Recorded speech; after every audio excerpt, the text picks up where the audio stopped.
Shalom, terpujilah Tuhan, kita masuk ke hari keempat dalam rangkaian 10 hari berdoa. Judul hari ini adalah kebebasan dari kehidupan yang terfokus pada kesederhanaan. Mari kita buka Alkitab kita dari Matius pasal 6 ayat 16 sampai dengan ayat yang ke-18. Demikian firman Tuhan, saya bacakan. Matius 6 ayat 16 sampai dengan ayat 18. Dan apabila kamu berpuasa, janganlah muram mukamu seperti orang munafik. Mereka mengubah air mukanya supaya orang melihat bahwa mereka sedang berpuasa. Aku berkata kepadamu, sesungguhnya mereka sudah mendapat upahnya. Tetapi apabila engkau berpuasa, minyakilah kepalamu dan cucilah mukamu, supaya jangan dilihat oleh orang bahwa engkau sedang berpuasa, melainkan hanya oleh Bapamu yang ada di tempat tersembunyi. Maka Bapamu yang melihat yang tersembunyi akan membalasnya kepadamu.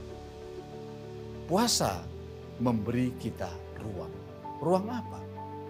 Salah satu cara untuk menciptakan ruang untuk menjalani kehidupan yang berfokus pada Tuhan adalah dengan berpuasa.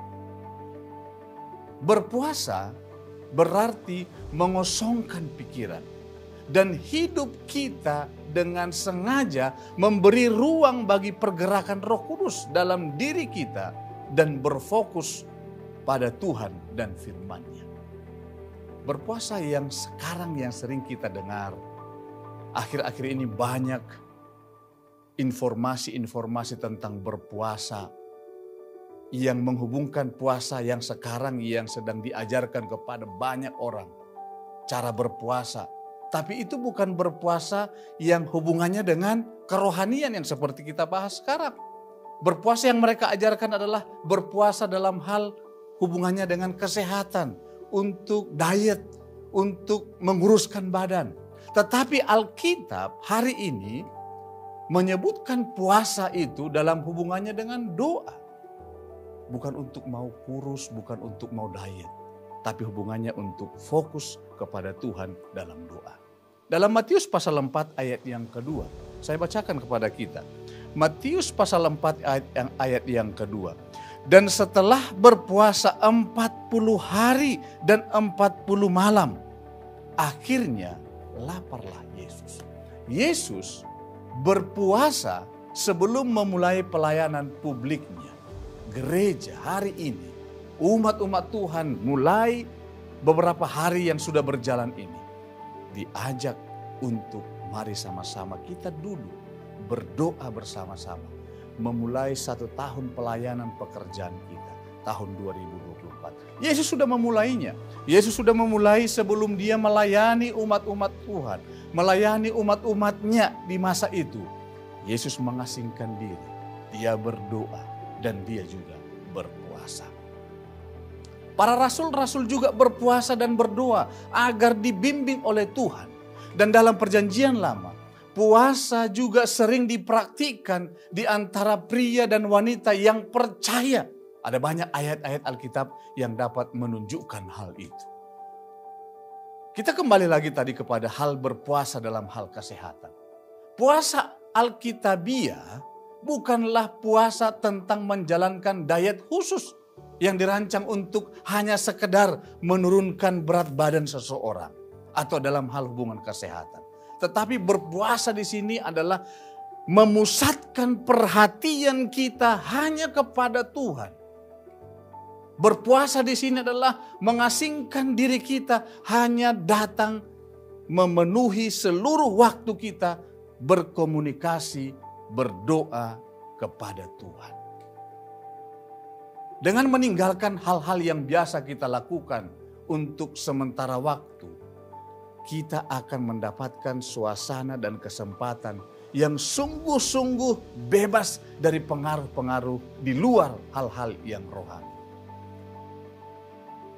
Dalam hal berpuasa, kebutuhan diri tidak lagi menjadi prioritas kita.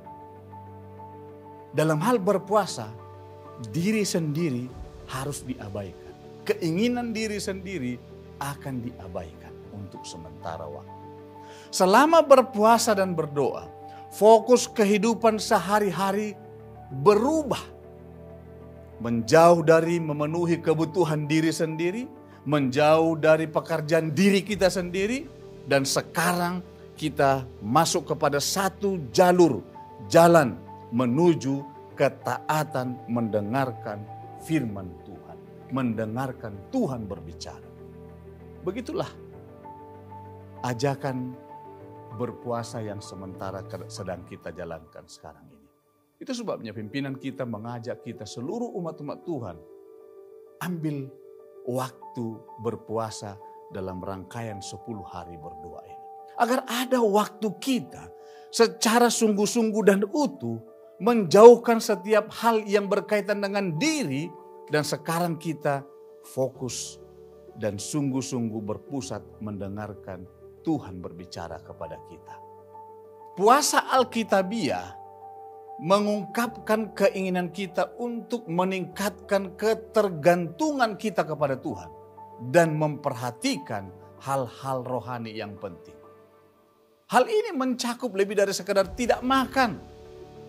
Dan pada kenyataannya, hal ini menantang setiap area kehidupan kita.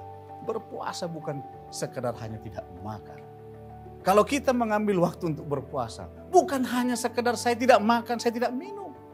Tapi seberapa besar ruang dalam hidup kita ini, kita berikan kepada Tuhan untuk waktu mendengar Tuhan berbicara kepada kita. Dalam berpuasa, kita mengakui bahwa kita ingin memberikan ruang bagi Tuhan dengan mengurangi segala gangguan yang menyita perhatian dan keinginan kita. Kita bisa ingat, kita kembali dari hari-hari yang lalu sepanjang tahun 2023. Ada banyak persoalan hidup kita yang menyita waktu kita, yang menghabiskan seluruh waktu kita berhari-hari, berminggu-minggu, tanpa memberikan waktu kepada Tuhan. Tanpa ada ruang kepada Tuhan untuk berbicara kepada kita.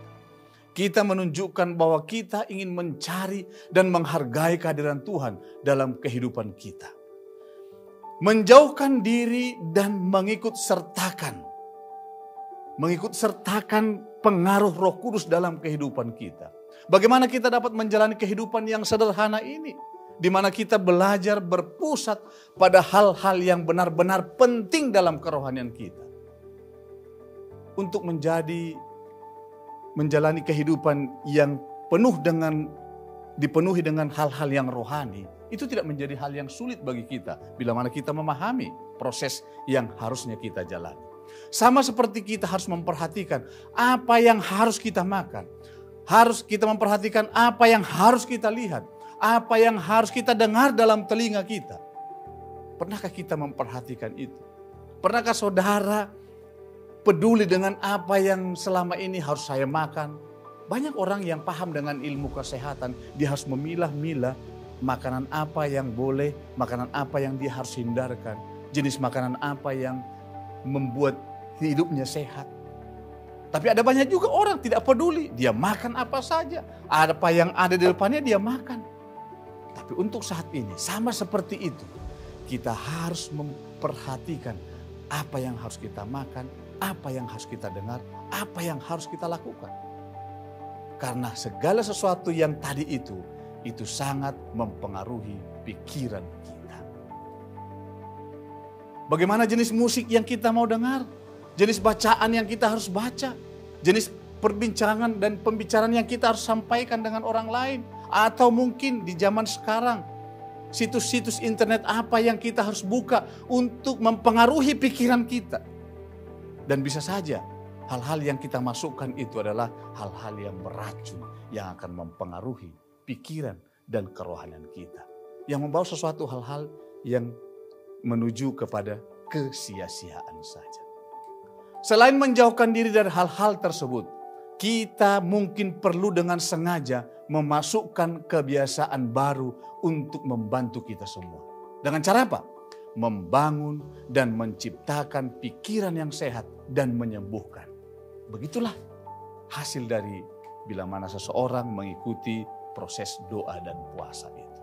Kehidupan yang sederhana, pikiran yang tidak kacau, tidak berasal dari apa yang dunia katakan untuk kita kejar. Hati yang puas datang dari kepercayaan kepada Tuhan. Ketika kita belajar untuk fokus kepadanya, bukan pada apa yang orang lain lakukan. Dan ketika kita berlatih untuk melepaskan hal-hal yang mengalihkan perhatian kita, kita akan menemukan kehidupan yang lebih sederhana, ketenangan dan kedamaian dengan pencipta dan penebus kita. Saudara-saudara, untuk mencapai satu titik di mana kita bisa mendapatkan ketenangan dan kedamaian itu, ada banyak orang kesulitan tiba di titik itu. Tapi hari ini, di hari yang keempat dari rangkaian 10 hari berdoa ini, perhatikan beberapa poin ini. Untuk mencapai kehidupan yang sederhana itu, yang pertama, semua hidup harus berpusat kepada Yesus Kristus. Untuk mencapai kehidupan yang sederhana itu, ambil waktu dalam doa dan puasa, dan hidupmu berpusat hanya kepada Yesus Kristus. Yang kedua, mengabaikan kepentingan diri dan tanpa keinginan duniawi. Kehidupan yang sederhana itu adalah dengan cara mengabaikan kepentingan diri, dan keinginan duniawi yang selalu menguasai kita selama ini. Yang ketiga, mencapai kehidupan yang sederhana itu mengizinkan Roh Kudus yang menguasai pikiran dan menuntun hidupmu setiap hari. Dan yang keempat, mencapai kehidupan yang sederhana dalam Yesus, engkau akan mampu menikmati suasana hidup dipenuhi damai sejahtera. Demikianlah Tuhan akan menolong kita bila mana kita mau ambil waktu doa dan puasa dari rangkaian 10 hari berdoa, bahkan di waktu yang akan datang. Tuhan memberkati kita semua. Amin. Mari kita berdoa. Bapa di surga, kami telah belajar dari satu pelajaran yang sangat berharga di rangkaian 10 hari berdoa di hari yang keempat. Mengajak kami untuk mengambil waktu untuk berdoa dan berpuasa. Mengasingkan hidup kami untuk fokus mendengarkan Tuhan yang berbicara kepada kami. Terima kasih Tuhan, karena kami percaya Engkau akan memberkati seluruh umat-umat Tuhan yang telah mendengarkan pelajaran yang sudah disampaikan ini. Berkati kami dalam menjalani kehidupan yang panjang di tahun 2024 ini. Engkau akan mengendalikan kehidupan kami. Dan biarlah kehidupan kami terus bertumbuh dalam Tuhan. Dan kami terus mengenal Engkau sebagai Allah yang memiliki rancangan-rancangan yang indah bagi kami. Terpujilah Engkau Tuhan. Terima kasih atas segala kebaikan-Mu. Kami persembahkan doa ini di dalam nama Yesus Kristus, Tuhan dan Juru Selamat kami. Amin.